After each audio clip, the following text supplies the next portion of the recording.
Okay, let's talk about a few tips in the garden.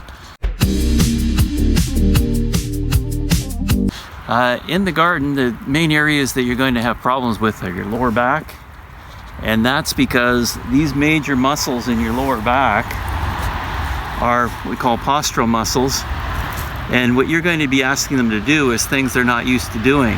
So if you're hanging over in one position for too long, leaning over like this muscle gets really fatigued and tight and sore. So what you want to do is get down, and in yoga they call this the child pose, where just lean forward and gently relax your back. And if you want, you can stretch a little bit farther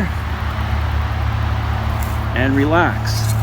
Also, your neck, when you're constantly doing this, you jam the back of your neck, so at the same time when you're doing the child pose, drop your head. Let your neck muscles and your shoulder muscles relax. And when you're reaching and putting weight on your arm, make sure you don't extend your wrist too much. In other words, don't bend your wrist too much and put all your weight on it. Keep your arm like this.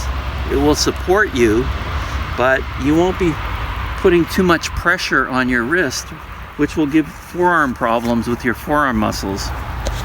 And take frequent breaks. Don't keep working at it.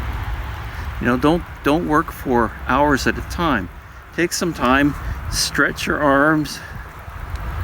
Very simple things like this.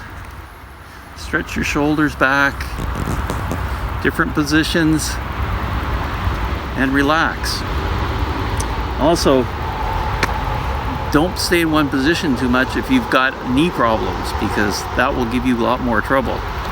Have something to sit on that will help quite a bit too, and take the pressure off your knees. And again, watch that you're not leaning back on your heels all the time, because you're putting a lot of stress on the joints back here. So just a few tips when you're in the garden. Practice a little garden yoga, child pose, relax, stretch out your back muscles, and enjoy your gardening.